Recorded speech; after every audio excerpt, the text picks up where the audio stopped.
Programa Arte de Viver. Apoio Sicom, Sindicato dos Condomínios Prediais do Litoral Paulista, a mão amiga no momento certo.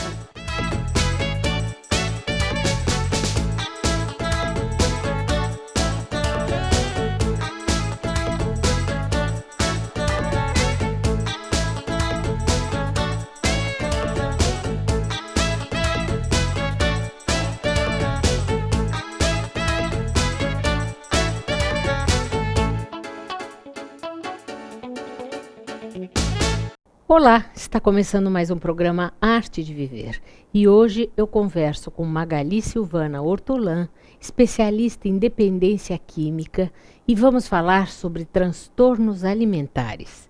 Magali, que bom ter você aqui, prazer muito grande, e para falar de algo que hoje em dia é tão comum, não é verdade?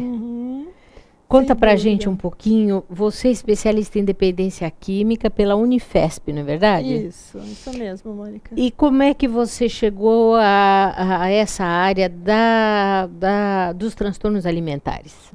Então, essa área é uma área que me chamou muito a atenção, porque nós começamos a perceber na prática clínica, eu e outros profissionais, que muitos casos de transtornos alimentares com comorbidade com o uso de substâncias. Né? Então, é um tema assim, que é bem atual, né, que tem aumentado muito a incidência, principalmente assim, é considerado um problema da modernidade hoje, né, os transtornos alimentares. Principalmente depois dos anos 40, 50, a incidência foi aumentando muito. Isso. Agora, o que a gente pode chamar de transtorno alimentar? Então, o transtorno alimentar, ele é uma perturbação bem grave, bem severa do comportamento alimentar, né? Então, assim, isso vai trazendo vários prejuízos para a pessoa, prejuízos emocionais, sociais. Então, assim, é um conjunto de coisas que vão acontecendo com a pessoa em função dessa perturbação alimentar, né? Aumenta o problema de morbidade, de mortalidade, ou seja, aumenta as doenças associadas, né, ao transtorno e também da mortalidade. Então, assim, nós temos, dentre os transtornos alimentares, né, vamos começar falando um pouco, a gente tem a anorexia nervosa, a bulimia nervosa, né, os transtornos de compulsão alimentar periódica e os transtornos alimentares sem especificação, né, sem uma, não específicos, tá? Então, assim, vou explicar um pouquinho de cada um. Que seria interessante mesmo. Para as pessoas conhecerem, saberem um pouquinho mais, né? Sim. Então, a anorexia é um transtorno grave, né? A pessoa, ela se recusa, né, a manter o peso dela dentro do limite que a gente considera de um limite adequado ali para o peso e para a idade dela. Sim. Então, ela assim, o desejo é sempre que o peso esteja bem abaixo, né, desse limite, dessa linha que a gente imagina que é o adequado. Que é adequado não, que é estabelecido. E ela sempre distorce, né? Ela sempre se acha gorda. Isso. Ela tem essa é uma outra característica. Ela tem uma distorção corporal muito grande, né? Ela se enxerga muito diferente do que ela é na realidade. Ela nega o problema, ela acha que ela não tem problema, né? Essa é uma outra característica. Ela também vai apresentar, né, uma parada do ciclo menstrual para se caracterizar como anorexia. Então, são 3 meses sem menstruar. Isso é uma outra característica também. Agora, quais são as causas, que isso eu acho uma coisa importante, né? O quanto existe de predominância de fator cultural, ou se existe alguma base hoje considerada genética para isso tudo? Os fatores são vários, né? Os transtornos alimentares, assim como os transtornos de uso de substância, ou a dependência química, né? Eles são chamadas doenças complexas. O que é isso? O que é uma doença complexa? Sim. É uma doença de origem multifatorial. Ou seja, né, ela vai ter uma combinação de fatores que eles vão interagir entre eles, esses fatores. E aí, essa interação vai fazer com que aquela pessoa desenvolva o transtorno alimentar. Essa mesma combinação pode ser que para uma outra pessoa não aconteça a mesma coisa, tá? Então, esses fatores a gente vai ter os fatores individuais, os familiares e os sociais, né, e socioculturais, tá? Então, assim, é uma combinação desses 3, né, que vai acabar desenvolvendo, isso, né? Isso. Porque a gente percebe que existem casos que é uma coisa que, assim, que você vê que muitas vezes a avó passou, a mãe passa, a neta passa, né? Isso a gente chamaria de agregação familiar, né? Que é um problema que vem se desenvolvendo dentro da família. Apresentam muitos casos dentro da família. E aí pode ter a base hereditária e também a questão do modelo familiar, né? Do modelo, que isso é importantíssimo, isso, né? Agora, apesar de ser um problema que a gente vê muito em adolescentes, você acha que a anorexia pode aparecer em pessoas mais velhas? Pode, não tenha dúvida. Ela pode aparecer, sim.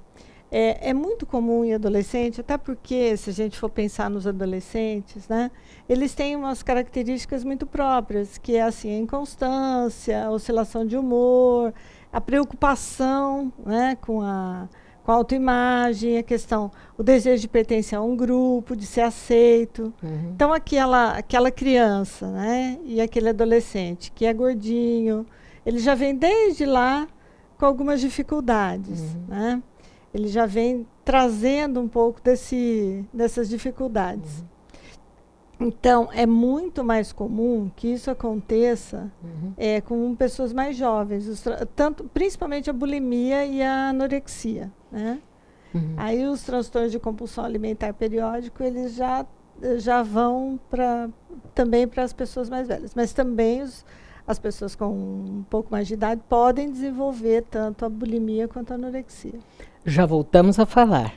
Ouça agora uma dica do Dr. Rubens Moscatelli, presidente do Sindicato dos Condomínios Prediais do Litoral Paulista.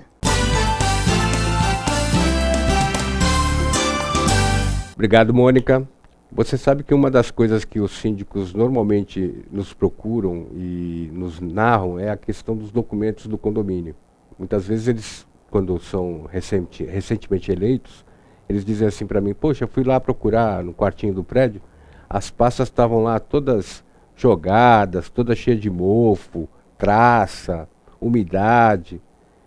Alguns até nos perguntando: poxa, mas o que eu faço com aquilo tudo? É importante, não é importante? Olha, toda documentação pertinente a condomínio, ela é sim importante. Seja para o histórico do próprio condomínio, seja para a questão fiscal, tributária, trabalhista, previdenciária, fundiária. Tem muitas obrigações que elas só são devidamente demonstradas com documentos. E esses documentos, até muito pouco tempo atrás, só eram devidamente aceitos quando apresentados em original. E por isso que tem esses acúmulos aí, mais ou menos organizados em alguns condomínios. Agora, a questão da guarda dos documentos, na atualidade, ela é muito mais simplificada e muito mais até tranquila. Você acaba evitando juntar tanto papel, tanto desperdício de espaço físico propriamente dito, podendo dar uma outra utilização a esse espaço, com a utilização de arquivos digitais, né? Você acaba escaneando esses documentos, transformando isso em arquivos devidamente protegidos e registrados, que tem a mesma validade do documento original. Então procure o conhecimento, procure saber a possibilidade de fazer isso, e aí você vai estar entrando num novo processo de organização do seu próprio condomínio. Você vai ter a possibilidade de que todo mundo tenha acesso a eles de maneira mais fácil. Essas dicas relativas a documentos e outras estão aqui no nosso manual do síndico, lá no SICOM, na Conselheiro Neves 472 e no site www.sicom.org.br. Até a próxima.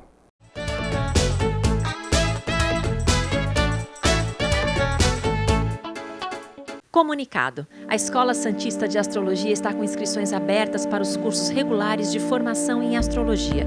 Curso básico com turmas manhã, tarde e noite, interpretação de mapa astrológico, previsões e supervisão de mapas. A escola ainda oferece atendimento de mapas astrológicos e uma grande variedade de livros. Escola Santista de Astrologia, Rua Goitacazes, número 8. Telefone 3284-9714. Santos.